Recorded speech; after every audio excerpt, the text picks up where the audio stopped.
jumpa lagi dengan channel Nesa. Kali ini aku bikin alur series Marriage with Benefits episode 8. Ghea tiba di cafe yang telah dijanjikan Tante Arum atau Mama Anika. Ghea mencari Tante Arum, tapi di sana hanya ada Brad yang sedang menunggunya. Brad memuji Ghea terlihat cantik dan sempurna. Ghea langsung menanyai apa yang Brad mau, dan Brad berkata bahwa dia yang meminta tolong Tante Arum untuk mempertemukan dia dengan Ghea. Brad meminta maaf atas kesalahannya di masa lalu. Dia merasa sangat buruk selama ini. Dia meminta kesempatan untuk kembali lagi dengan Ghea. Ghea berkata bahwa saat ini dia telah menikah, dan ternyata Brad sudah tahu bahwa pernikahan Ghea hanya palsu untuk menutupi hubungan si lelaki dengan mantan kekasihnya. Brad tahu hal itu dari Tante Arum. Brad tidak meminta Ghea untuk menjawab saat itu, namun dia berjanji akan mencintai dan menjaga Ghea sepenuh hati. Aksan di kantor melihat layar televisi yang menampilkan Sonya berbicara di program yang dibawakan Joe. Aksan terperangah dan mencari Ghea ke ruang tata rias, namun rupanya Ghea sudah pulang. Kemudian dia mendatangi Joe di ruang syuting, dan Aksan bertanya siapa bintang tamu kali itu. Aksan menebak jika dia adalah Sonya, dan dibalas Joe jika bintang tamu itu Sonya, maka lelaki yang dimaksud dalam pembicaraannya adalah Aksan. Tante Arum menjemput Ghea pulang dengan mobilnya. Tante Arum mengajak ke rumahnya dan meminta maaf karena mempertemukan Ghea dengan Brad secara tiba-tiba. Tante Arum berkata bahwa Brad yang meminta tolong padanya dan terlihat sangat menyesal telah kehilangan Ghea. Ghea bertanya dari mana Tante Arum tahu tentang pernikahan palsunya, dan Tante Arum berkata bahwa dia tahu jika Aksan masih berhubungan dengan Sonya, mantan kekasihnya. Tante Arum adalah orang yang membuat berita mengenai perselingkuhan mereka karena dia adalah tim sukses Herlambang di pilkada. Tante Arum ingin Ghea segera bercerai dari Aksan karena dia akan menyebarkan foto perselingkuhan Aksan dan Sonya bersamaan debat pilkada nanti. Jadi Tante Arum tidak tahu kalau Ghea juga mengetahui hubungan Aksan dengan Sonya. Kemudian Ghea berkata sejujurnya bahwa dia juga berperan dalam pernikahan palsunya tersebut. Karena itu memang pilihannya sendiri tanpa paksaan dari siapapun. Ghea merasa Aksan yang bisa membantunya, dan dia sendiri juga ingin membantu Aksan. Ghea dan Aksan sudah sepakat akan bercerai seusai pilkada. Ghea meminta kepada Tante Arum untuk tidak menyebarkan foto mereka karena saat ini Sonya sedang hamil. Ghea tidak ingin Sonya yang sedang hamil mengalami permasalahan yang sangat berat. Ghea juga meminta tolong kepada Tante Arum agar bersaing dengan sehat untuk memenangkan pilkada. Tante Arum terkejut dan merasa kasihan dengan pernyataan Ghea. Tante Arum memeluk Ghea dan meminta Ghea untuk bercerita kepada Anika tentang masalahnya, jangan dipendam sendirian. Jerry di dalam mobil mendapat telepon diberitahu bahwa opungnya masuk rumah sakit karena stroke. Jerry langsung menuju ke rumah sakit menjaga opungnya yang sedang terbaring dengan perasaan yang sangat sedih. Joe dan Sonya duduk berdua, dan Joe bertanya bagaimana perasaan Sonya sekarang.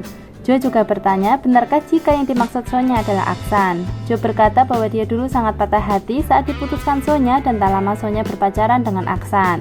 Dan di saat Sonya menikah dengan Adi Jamal, jujur saja Joe merasa lega meskipun sebenarnya dia masih curiga jika Sonya masih menjalin hubungan dengan Aksan. Kemudian Sonya berkata bahwa apa yang dia sampaikan di program Joe adalah kejujuran hatinya. Sonya berkata hanya Aksan yang ia cintai, dan kemudian Joe menyangkalnya. Joe berkata bahwa yang benar-benar Sonya cintai adalah dirinya sendiri. Buktinya dia mau melakukan apa saja untuk dirinya sendiri, bahkan mau datang ke program miliknya demi tak ingin kalah dari Ghea. Joe berterima kasih kepada Sonya karena mau datang ke acaranya, dan dia sangat optimis jika akan memperoleh rating yang bagus. Joe juga berkata bahwa dia adalah satu-satunya orang yang paling mengerti Sonya, dan itu akan Sonya sadari nanti setelah dia putus dari Aksan. Aksan di rumahnya menemukan surat dari Ghea bertuliskan dia akan menginap di rumah Tante Arum malam itu. Kemudian Aksan menelpon Sonya bertanya kenapa Sonya menceritakan semuanya di depan kamera. Sonya menjawab bahwa jika seandainya dia bilang langsung ke Aksan, paling juga tak didengarkan. Anggap saja itu sebagai pengingat bagi Aksan dan Ghea untuk segera bercerai. Tante Arum di rumahnya menelpon Herlambang dan melarangnya untuk menyebarkan foto Sonya dan Aksan. Tante Arum sudah yakin bahwa Herlambang akan menang. Di kantor Big Sky TV, karyawan kasakusuk penasaran siapa identitas bintang tamu di program Joe.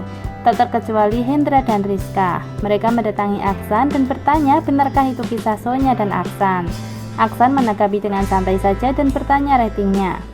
Rizka berkata bahwa ratingnya buruk dan kemungkinan papanya tak mau lagi mengeluarkan program baru. Adi Jamal tiba di rumah disambut Sonya.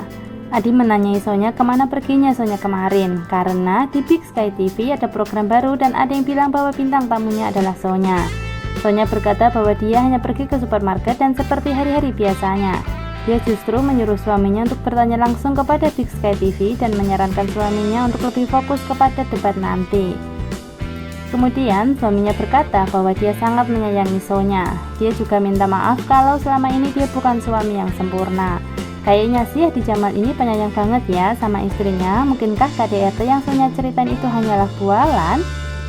Adi Jamal sudah berada di Big Sky TV hendak mengikuti acara debat pilkada. Hendra dan Aksan menemuinya dan Adi bertanya mengenai bintang tamu program Deep Truth dengan wajah yang mengintimidasi. Debat pilkada dimulai dengan Aksan sebagai moderatornya. Aksan memotong pembicaraan Adi Jamal karena pidato Adi Jamal dirasa hanyalah sebatas wacana atau bukan bukti konkret. Setelah acara debat selesai, Adi menerima potret Sonya dan Aksan berduaan. Adi mencari Aksan dan langsung meninjunya.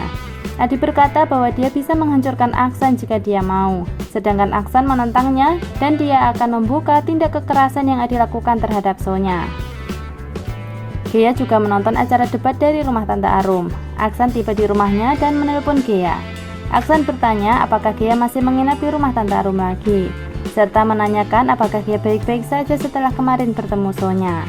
Gea berkata dia baik-baik saja dan berkata bahwa dia yang mendandani Sonya.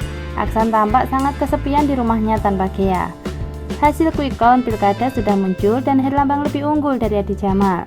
Sonya menelpon Gea mengajak untuk bertemu. Sonya berkata bahwa pilkada sudah selesai, dia akan segera bercerai dengan suaminya.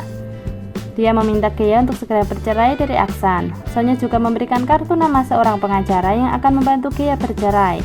Sonya juga yang akan membayarnya. Sepulang dari pertemuannya dengan Sonya, Brad menelpon Gea meminta untuk bertemu. Brad berkata bahwa dia telah menyelesaikan permasalahan dengan mantan-mantan tunangannya. Brad serius dengan niatnya kembali dengan Gea. Brad sudah mencari apartemen di Paris untuk mereka tempati setelah menikah. Brad juga sudah mendapatkan pekerjaan di sana tak jauh dari apartemen yang akan mereka tinggali. Dia tertegun dan hanya bisa terdiam. Aksan di rumahnya mendapat telepon dari Sonya. Sonya berkata bahwa dia sedang di jalan menuju ke rumah Aksan dengan wajah lebam. Dia berkata bahwa suaminya melakukan kekerasan setelah kalah pilkada. Sonya meminta kepada Aksan agar Gea tidak di rumahnya saat ini dan Aksan berkata bahwa Gea sedang menginap di tempat lain. Sonya tiba di rumah Aksan. Aksan menawari Sonya untuk ke rumah sakit dan Aksan hendak mengompres lebam di wajah Sonya, namun Sonya menolaknya. Sonya berkata bahwa dia sudah tak sanggup lagi dengan suaminya dan meminta Aksan untuk segera menceraikan Gea. Aksan berbalik bertanya apakah Sonya sudah bicara dengan Adi untuk bercerai dan Sonya berkata dia belum sempat bicara karena buru-buru pergi ingin menyelamatkan kandungannya.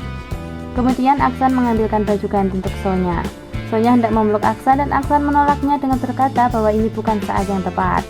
Di saat bersamaan, rupanya Gea sedang berada di dalam mobil menuju rumah Aksan. Gea masuk ke rumah dan Aksan pun menyambutnya. Gea berkata bahwa dia tak akan lama, hanya ingin bicara sebentar saja. Kemudian Sonya muncul sambil bertanya kepada Aksan, bukankah Gea tak berada di rumah Aksan untuk saat ini? Melihat Sonya di sana, Gea mengurungkan niatnya untuk duduk dan langsung beranjak masuk ke kamar memberesi semua baju-bajunya. Aksan mengejar Gea ke kamar dan mencoba menahannya karena ingin membicarakan kepergian Gea ke Paris. Sambil menahan tangis, Gea berkata bahwa dia telah membebaskan Aksan dari tanggung jawab itu dan tak perlu membantu Gea ke Paris karena sudah ada Brad. Kemudian Aksan bertanya apakah karena sudah ada Brad dan Gea pun mengiyakannya. Aksan berkata bahwa dia adalah suami Gea, maka Gea adalah tanggung jawabnya. Sedangkan Gea berkata justru itulah masalahnya, pernikahan mereka hanya pura-pura dan selama ini Aksan bukan yang benar-benar menjadi suaminya. Sonya muncul dari balik pintu dan memanggil Aksan. Pembicaraan Gea dan Aksan terhenti dan Gea melepaskan cincin pernikahan mereka kemudian meletakkannya di meja. Semua sudah selesai dan Gea menyerahkan semua urusan perceraian kepada Aksan sambil berlalu pergi. Aksan mengejar Gea sampai keluar dan mengabaikan Sonya. Demikianlah alur series Marriage with Benefits untuk episode ke-8. Terima kasih sudah menonton, sampai jumpa di video-video berikutnya.